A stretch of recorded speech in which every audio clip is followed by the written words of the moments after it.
Okay, let's look at another reasons why businesses fail. Importance of customer relationships. There's nothing more important than your customer relationships. You have to be able to connect with your customers. Some people say, hey, I'm just going to make a product and people are going to love it. If I build it, they will come. It's not the movies, folks. It doesn't work that way. Okay? Start with knowing what your customers want. How do you do that? You have to sit down and engage your customers. You have to understand what their goals and objectives are. You sit down and say, hey, what are you guys doing? What do you see in the future for your company? What do you guys working on? What are your sales and marketing teams working on? How are you graded? How are you evaluated in your position?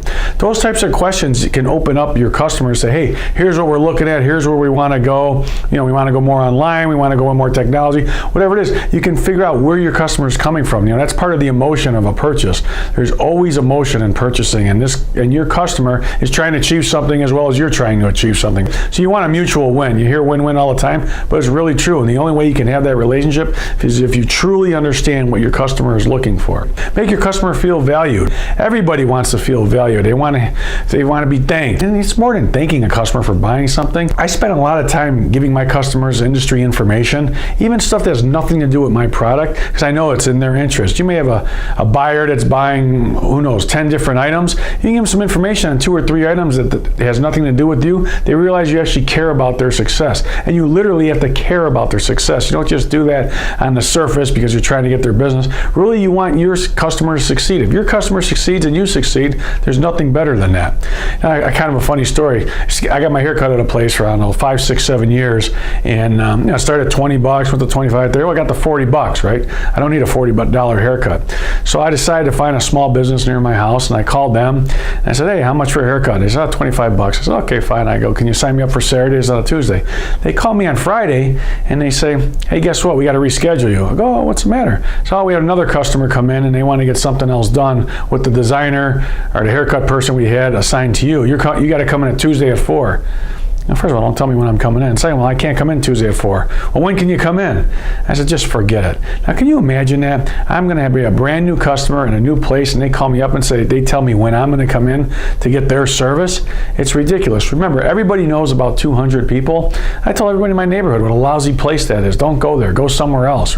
Bad news travels fast. They could have easily made some accommodation to get me in for my 10-minute haircut, and they would have had a satisfied customer, and I'd probably still be going there, right?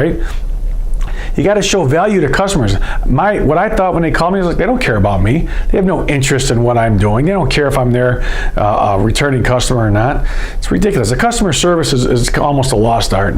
Sometimes you call places, they don't even understand what you're talking about. I had an airline, and I lost my luggage in Texas. They told me there's no airport in Houston. I mean, seriously, I lost my luggage. I have business meetings. I had to go buy stuff, and they're telling me there's no airport. I mean, how frustrating can that be? I actually switched airlines after that, and I'm a frequent flyer, so they lost a lot of money. If a customer calls you up and they give you an email or a phone call, they have a need, right? It's important to them. They're not doing this because they have nothing better to do. Respond immediately. Respond now. They call you, as soon as you get the message, call them back. If you have an email and you don't have an answer, acknowledge their email. Say, I got your email, let me check in this. I'll get back to you by 3 o'clock, and make sure you get back to them by 3 o'clock or whatever it is.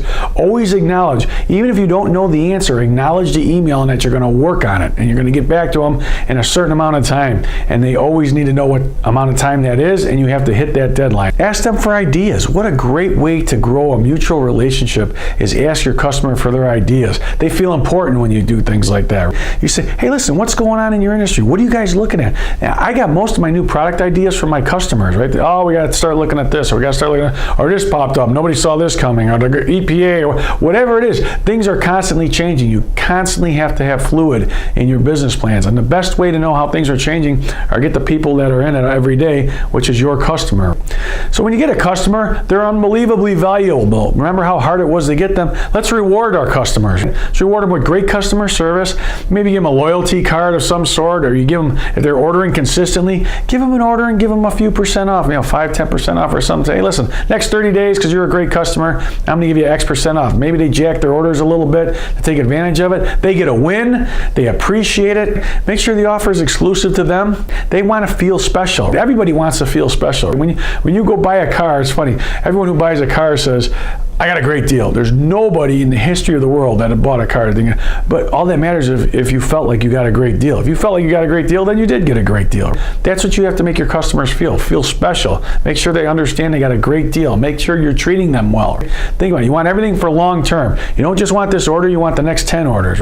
If there's something goes wrong, you got a warranty, you fix it immediately.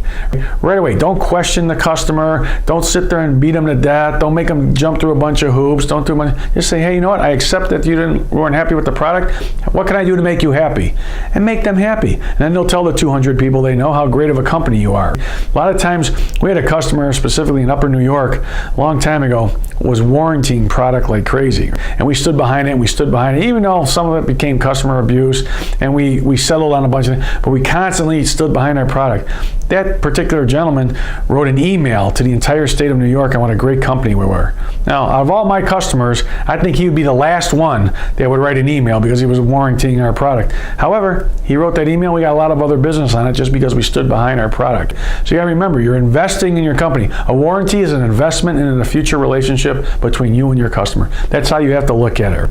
Some companies don't listen to their customers. Can you imagine that? Customers telling you they want something and you're not listening to them? Let's give an example of a cell phone company. 2006, a large cell phone company at 22% market share. Everybody loved their phones. Everyone's, this is the greatest thing, this is the greatest thing. Their sales were going through the roof and they were happy. But then their customers said, hey, wait a minute. We want some other features on the phone. You want to go on the internet, or you want calculators on it, or whatever it is. They want more features. And then that company said, no, we're sticking to our business plan. Remember, your business plan must be fluid. You got to be a jet ski. Your market will take you. Don't be a battleship, be a jet ski. You cannot dictate to the market what they want. The market dictates to you. Remember that. You are the one that has to change, not your customer. So the competitors listened to the needs and they said, hey, listen, this is what you guys want. Then we're going to sit there and make the phones more of a computer, a more handheld device. They stole the market away from the company that dominated it. That's insanity. If the customers are telling you what they want and you're trying to tell the customers what they want, think about how illogical that is. That's circling the drain again, and down you go. So recap. Know your customers. Know what their needs are. Know what's going on in them. Know what's going on in their business world. Listen to them.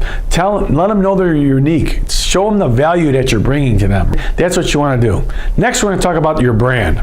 The importance of brand. Let's just use a basic product like bread, slices of bread, okay? So what's the difference between, if I had 5 slices of bread in front of me, I wouldn't know the difference, right? You make your peanut butter and jelly and off you go. That's why they're not in clear plastic bags. People are trying to differentiate themselves. The brand differentiates itself.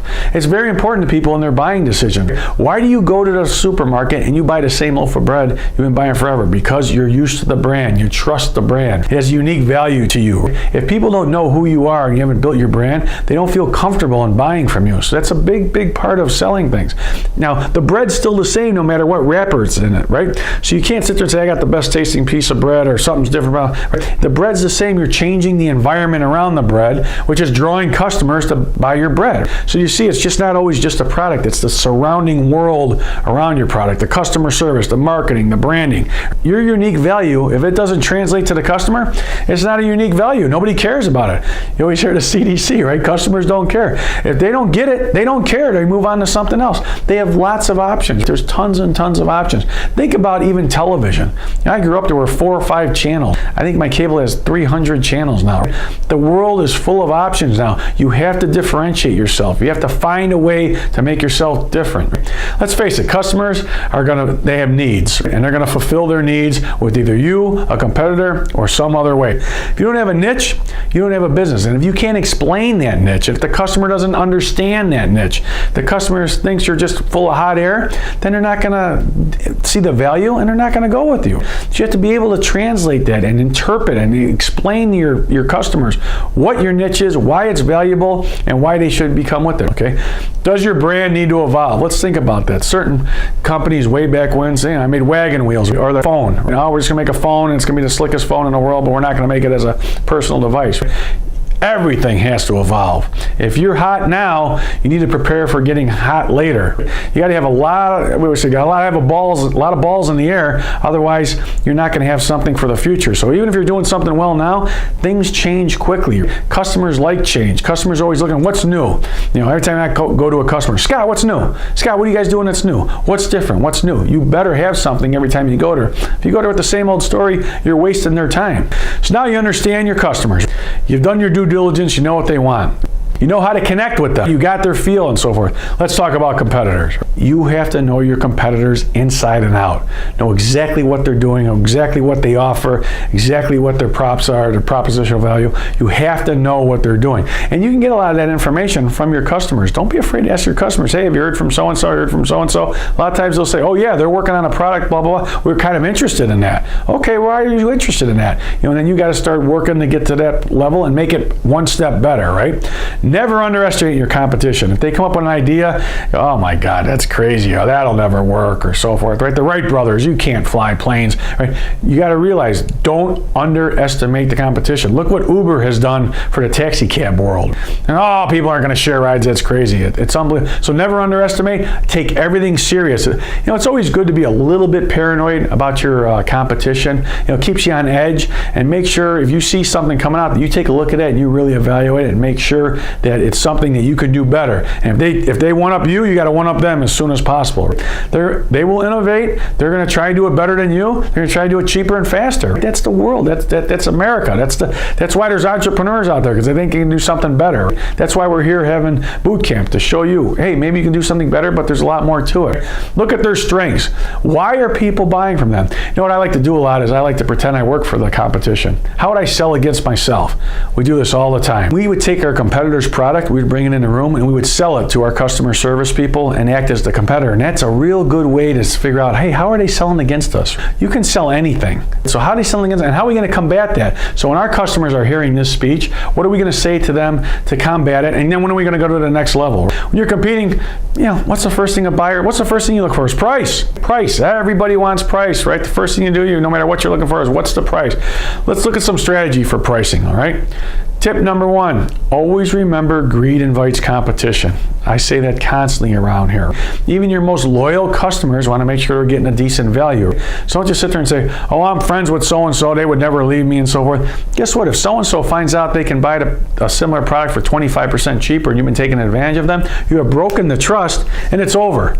Once you break trust with someone, it's very hard to get the trust back. So you have to think about that. You're supposed to make a fair margin. You're here to make money, and everybody understands that.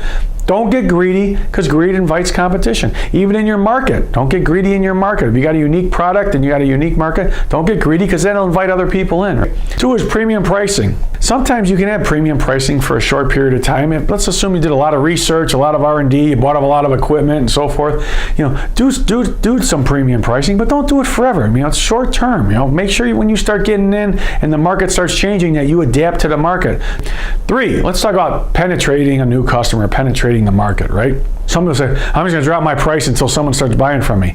Okay, drop your price, but only drop it for a window. Go to your customer and say, listen, for the next 90 days, if I can get you to take an initial order, I'm going to give you X% off. Let's just say it's 10% off. So then you have an end game. So at the end of 90 days, you can get your pricing back to where it needs to be. Remember all of the cash flow models. Go back to those again. Say, what if I lower my price 10%? What happens to my cash flow? Remember all those graphs? Work those models constantly. What if my cost goes up? Constantly go back in there and work those models. It's very, very important. And always have an end game if you're going to give a deal. Sometimes people use anchor pricing, where you come out with a product that's fairly expensive that you feel, very few people are going to buy that anyway. And then you do something that's 15, 20% cheaper, and the customer looks at it and says, oh, this is a better deal, and then you go get a better deal. So it's used as a comparison. It's a strategy. I'd be careful with it, but it is a strategy out there and it's been successful in the past. Tip number 5, and your pricing with a 9. Study after study after study have shown this is work. People actually will pick a higher price as a 9 and a lower price, and your pricing in 9. It works. I'm not a psychiatrist, but it works. Tip 6, Test your pricing levels. See where you should be in the market. You're not always sure what people will pay for your product. Move your pricing around until you get in the right spot. Don't get greedy, but you want to make a maximum margin you can. That's fair, and it's a fair margin. You deserve to make money. That's why you're starting a business. So don't be so stringent on your pricing sometimes. See where you fit in the market. See what people are willing to pay for your product. You got to do a little experimenting there.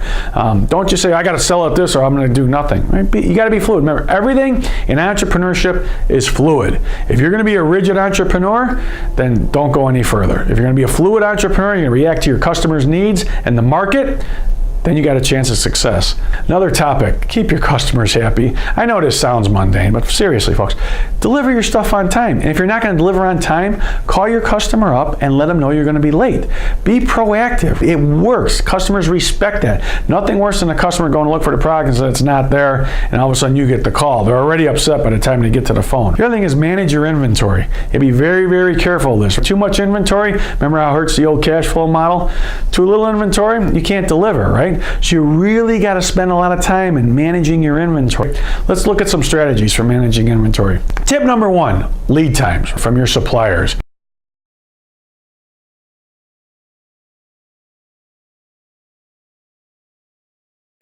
2, reduce safety stock if you can. After you start growing, you're going to get either consistent sales or inconsistent sales, but you're going to have a general graph of which way you're going. All right, then start working on your safety stock. Hey, maybe I need a little less of this, a little more than that. Again, reduce the lead times, work with your vendors, see how much they'll store for you.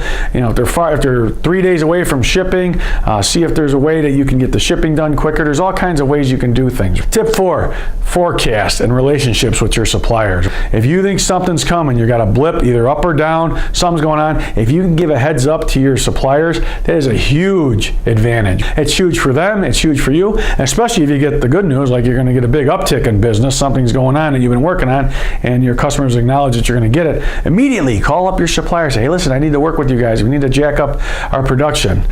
Make sure you communicate both ways. It's just as important to communicate with a supplier as it is with a customer. Managing inventory is a critical skill. It can kill you.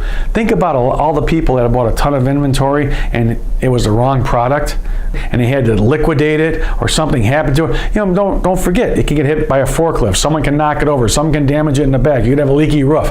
There's many things that can happen to inventory when it's just sitting there that are bad, right? Most things that happen to inventory are bad unless it goes out the door on the shipping dock. So let's wrap up. You got to be important to your customer. Your customer has to see the value in you and your product and your niche, right? And you have to tell them, and you have to interpret that clearly to them so you understand what you're coming from. 2 is listening, right? You got 2 ears and 1 mouth. Listen to your customers. Understand where they're going. Understanding what's next. Branding. Make sure you understand, what are you all about? What is your brand about? Why do you guys really here? Why do you exist? Why would other people buy from you? Those things you need to know. Service and support. This is critical. Customer service has really gone into crapper recently. You call people, they don't get back to you if there's some sort of problem. So remember, stand behind what you do. It's an investment in your future relationship with your customer and everybody else the customer knows.